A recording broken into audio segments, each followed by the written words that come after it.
ایک بادشاہ تھا جو خود کو بہت زیادہ عقل مند سمجھتا تھا کہ وہ اپنی سلطنت کے تمام لوگوں سے زیادہ چالاک ہے۔ اسے یقین تھا کہ کوئی اسے دھوکہ نہیں دے سکتا۔ ہر روز وہ اپنے محل میں اپنی حکمت کا مظاہرہ کرتا تھا اور پیش گوئی کے مطابق اس کے وزیر اس کے کہے ہوئے ہر لفظ کی تعریف کرتے۔ بادشاہ نے یہ معلوم کرنے کا فیصلہ کیا کہ کیا دنیا میں کوئی ایسا شخص ہے جو اس سے زیادہ ہوشیار ہو۔ اس نے اپنے وزیروں کو حکم دیا کہ مجھ سے زیادہ ذہین شخص کو تلاش کرو۔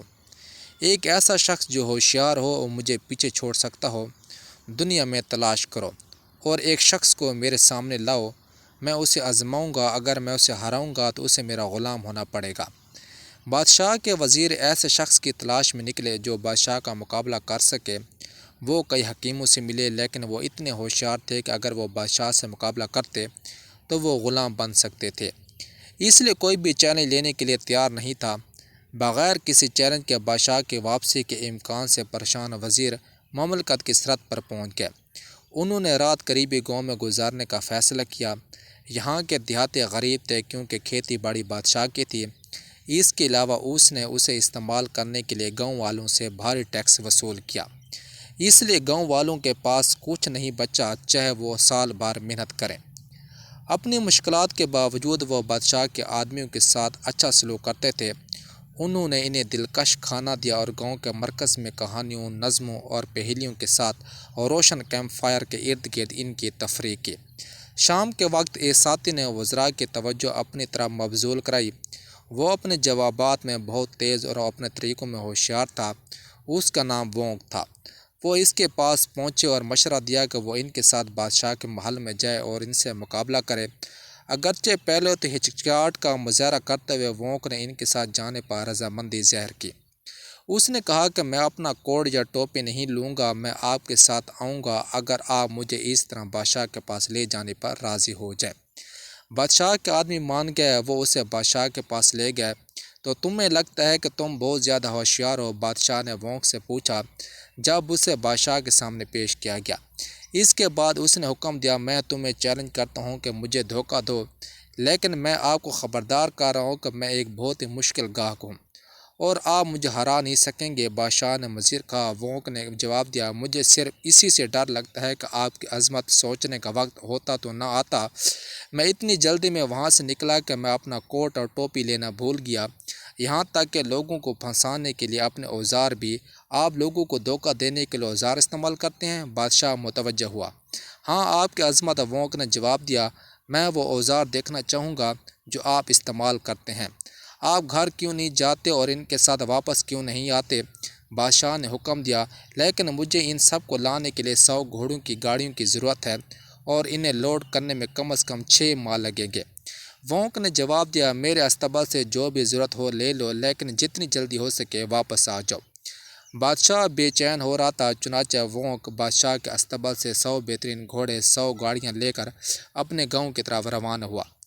جانے سے پہلے اس نے بادشاہ سے دوبارہ پوچھا، اگر میں تم سے ہار گیا تو میں تمہارا غلام بن جاؤں گا، لیکن اگر میں جیت گیا تو کیا ہوگا؟ ایسا نہیں ہوگا، تاہم مقابلے کی خاطر میں ایک وعدہ کر سکتا ہوں۔ تم کیا چاہتے ہو؟ بادشاہ نے پوچھا۔ مجھے ایسی چیز چاہیے جو آپ کبھی استعمال نہیں کرتے، وونگ نے کہا جلدی سے جواب دیا۔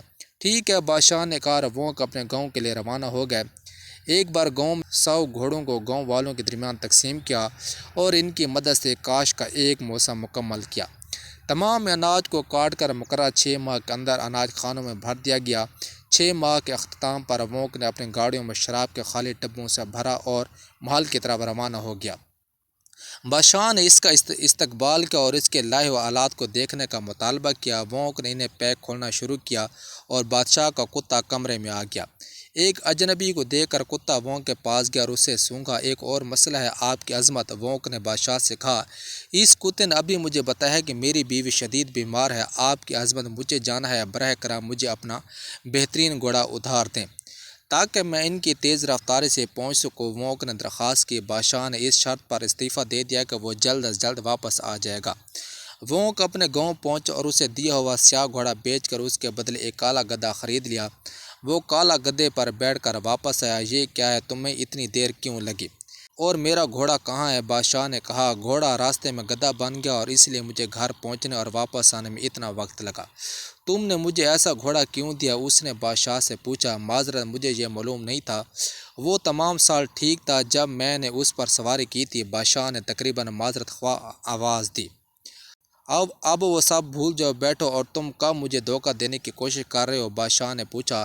بیٹھو شاہ جی، مجھے کچھ سوالات کرنے دو۔ کیا آپ نے کبھی لوگوں کو اوٹ سمارٹ کرنے کے لیے کوئی ٹول استعمال کیا ہے؟ وونگ نے پوچھا۔ نہیں، بادشاہ نے کہا۔ پھر آپ نے کیسے یقین کیا کہ میں ایسے کرنے کے لیے کچھ ٹولز استعمال کرتا ہوں؟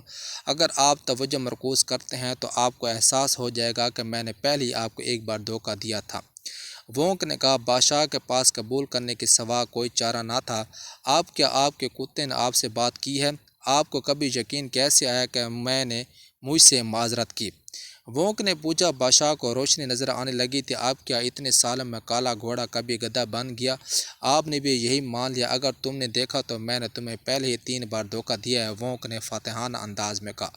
بادشاہ کو احساس ہو چکا تھا کہ وہ جنگ ہار چکا ہے۔ معاہدے کے مطابق اس نے پوچھا، اب مجھے آپ کی کچھ دینا ہے جو میں استعمال نہیں کرتا ہوں۔ تم کیا چاہتے ہو؟ آپ کا سر تھپتھپانے پر وونگ کا جواب آیا، بے وقوف! بادشاہ ڈر گیا اور کانپنے لگا۔ وونگ کو اس پر ترس آیا اور کہا، لیکن اس کے بجائے آپ مجھے کچھ اور دے سکتے ہیں، کھیتی باڑی اور جنگلات، گاؤں والوں کو ان کی روزی روٹی کمانے کے لیے واپس کر دی جائے۔